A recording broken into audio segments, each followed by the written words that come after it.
kami. Actually, yung preparation po namin, program is very, talagang kami nagkakasundo-sundo, nagtatalo kami, lalo na po nung kapatid ko, sa line-up pa lang, ayan. So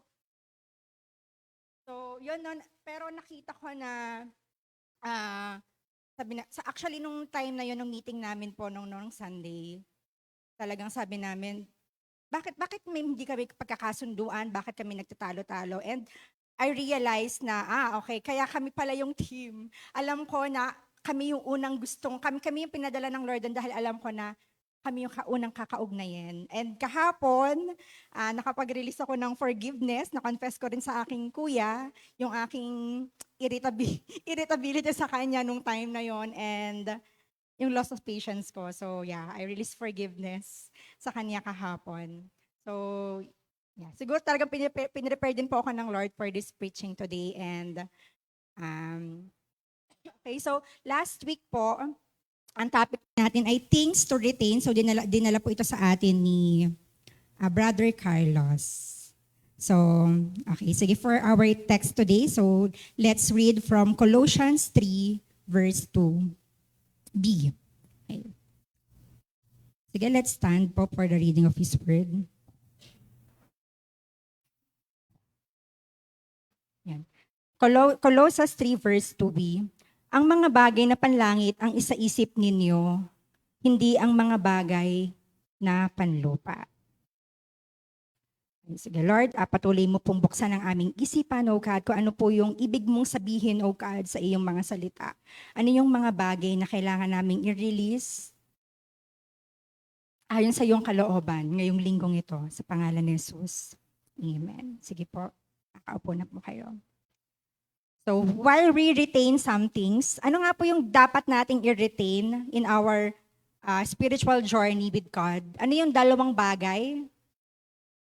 Ang ating pundasyon. Na si Jesus lamang ang ating pundasyon. At pangalawa, yung ating focus. At si Jesus pa rin ang ating focus ngayong 2025. Amen po ba yon?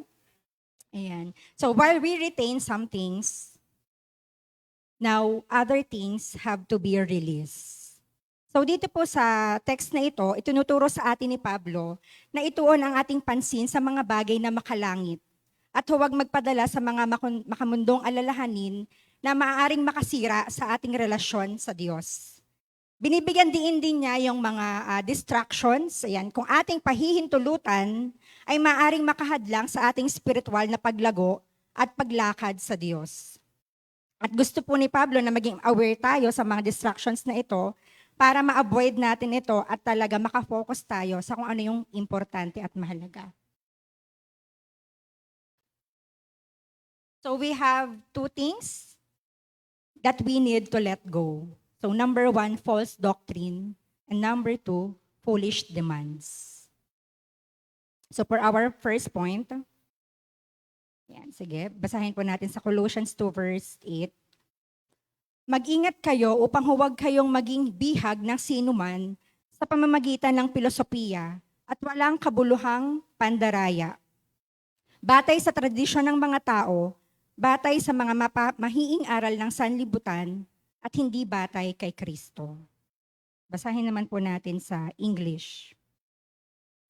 Beware lest any man spoil you through philosophy and vain deceit, after the tradition of men, after the rudiments of the world, and not after Christ.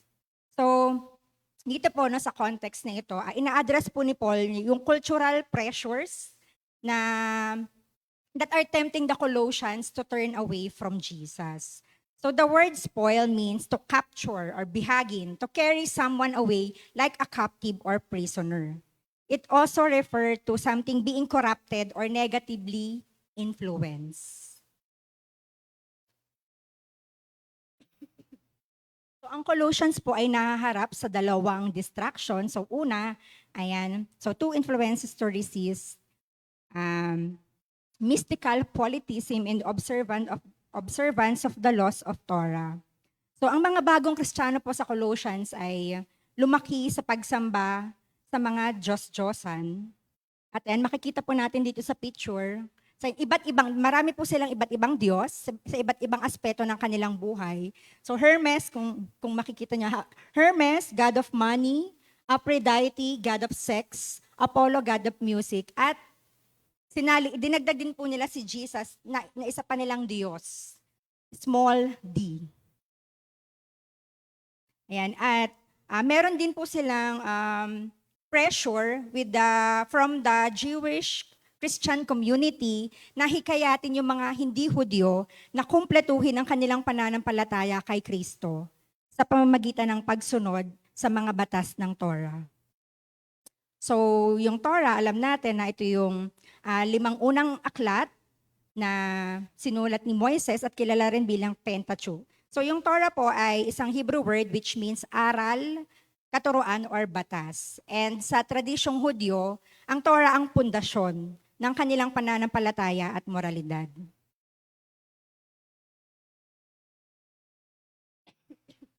So ano yung mga example ng batas ng Torah? So una, yung pagkain ng kosher. So yung kosher, ito yung food and dietary practices nila. And another thing is yung pag-observe sa mga sacred days at ang circumcision. At talagang nais ng kaaway na mahulog sa bitag ang mga tao ng Diyos sa maling paniniwala na naglilihis ng kanilang focus mula kay Jesus.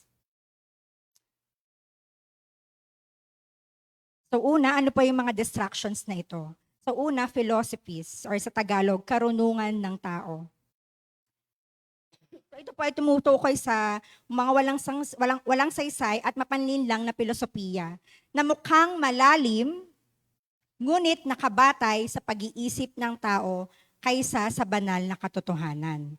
Sa ibang version po sa Tagalog, ang meaning po ng filosofiya ay walang kabuluhang karunungan.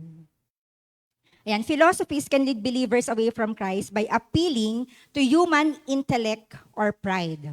So ito po yung mga practical examples ng philosophies. So una, dinaanan na rin po ito ni Brother Carlos last week. So idaanan lang natin ng mabilis ulit ngayon. So una, relativism. So ito yung paniniwala na ang katotohanan ay nag-iiba-iba depende sa tao. So, halimbawa, yung katotohanan para sa akin, hindi katotohanan para kay Daniel. So, magkaiba kami ng katotohanan. So, yun yung relativism. So, pangalawa, materialism. So, ito naman yung paniniwala na ang kayamanan, mga pag-aari o pisikal na kaginhawaan ang pinakamahalagang layunin sa buhay. Next, New Age belief. So, ito naman yung mga practices like astrology, belief in universal energy, or pursuit of enlightenment through self-awareness. So yung astrology, ayan yung, alam natin, pagbabasa ng mga horoscope. Actually, for the sake of my preaching today, so nagbasa po ako ng aking horoscope this week. That's for the purpose of preaching today, okay? So, binasa ko po, sige, basahin ko po sa inyo. And this week is an opportune time for Capricorn, so Capricorn po ako, to foster deeper connections in their romantic life. O, di ba walang kabuluhan talaga? Di ba? Walang kabuluhan. So, wag kayong maniniwala sa horoscope. Bakit ang sayo nyo? Pangalawa, paniniwala sa universal energy. So, ito yung pagsusuot ng mga crystals o mga bato sa paniniwalang ito ay magbibigay sa atin ng protection, energy, kagalingan, or tagumpay. And yung last is, ayan, yung pag-attend ng mga mindfulness or meditation retreats, pero nakatuon lamang sa sariling improvement or awareness. Pero walang layunin na makilala ang Diyos. At isa pang example, ayan, paniniwala na maaaring i-manifest ang mga hangarin sa pamamagitan ng pag-iisip o pagsasabi nito sa halip na magtiwala sa kalooban ng Diyos. So parang madami ako nababasa nito sa Facebook eh. I-manifest mo yung mga gusto mo, yung mga pangarap mo. Basta ka mag-declare mo lang and then it will happen. Parang positive thinking. But again, no, we are covered, no, and we must be submitted to the will of God. And then next, vain deceit or walang kabuluhang pandaraya. So ito yung mga, it refers to empty tricks na dinisenyo upang linlangin ang mga tao gamit ang mga matalinong salita o pangako na mukhang kaakit-akit, ngunit sa huli ay walang laman or halaga. So ayan, these messages often lure or parang inaakit niya yung mga tao by offering solutions to their problems, fulfillment or meaning apart from Jesus Christ. So example, ayan, prosperity gospel. So, alam na natin yan, no, na ito yung this teaching promises wealth, health, and success if you have enough faith or give money to certain ministries. So, yung pong mga nagbigay dyan sa ating mga fundraising, wala po ako sinabi sa inyong nababalik sa inyo yung mga, ay pagyayamanin kayo ng Diyos pag nag-donate kayo sa ating Project Lilim. Ayan, so yan, no? It shifts the focus from Jesus and the gospel to material gain, ignoring the biblical call to take up one's cross and follow Him. So pangalawa naman, vain deceit, helps self-help messages. So ito yung mga messages na nagpo-promote ng self-reliance and personal empowerment towards fulfillment. So yung mga examples nito ay ayan, no? Yung mga yung kung naririnig niyo ito, you have the power within yourself to create your own destiny. Yan, nasa kamay mo or nasa kamay mo ang kasiyahan or ang iyong future. So alam natin that it contradicts the truth of God that apart from Christ, no, we can do nothing. We are nothing. And then next, yan. Spiritual scam. So, gusto ko tong word na to. Meron din pala mga scammer, no? And spiritual scam. So, ito yung mga false teachers who claim to have special revelations or miracle cures or spiritual insights, often for personal gain again. So, they deceive by appealing to people's desperation. So, yan. So, yung mga taong desperate talaga, ito yung mga tao na mabilis na nahuhulog sa mga scam na ito and lead them away from dependence of Jesus. So, in all these examples, the core problem is the same. These messages divert attention from Jesus Christ and the sufficiency of His work on the cross. Yan, offering empty promises na hindi naman po nakakasatisfy. Third, distraction, tradition of men or tradition ng mga tao. So it refers to human-made practices and teachings that may appear religious or valuable but are not grounded in God's word. So example, yan, rituals over relationship. So sample, ayan, so yung mga pagtitirik ng mga kandila, yung mga panalangin na pinapaulit-ulit natin. So ito, pag-pray mo to, no, para maligtas ka or para makuha natin yung gusto natin. Mga 10 beses niyan, ganyan.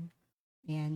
And ayan, attending certain ceremonies as requirement for salvation rather than focusing on a personal relationship with Jesus. So, ito, gusto ko po itong verse na ito sa Matthew 15, verses 8 to 9. These people honor me with their lips, but their hearts are far from me. So, nung nabasa ko ito, parang it sum ups. Ano ibig sabihin na itong ritual na ito? Over relationship.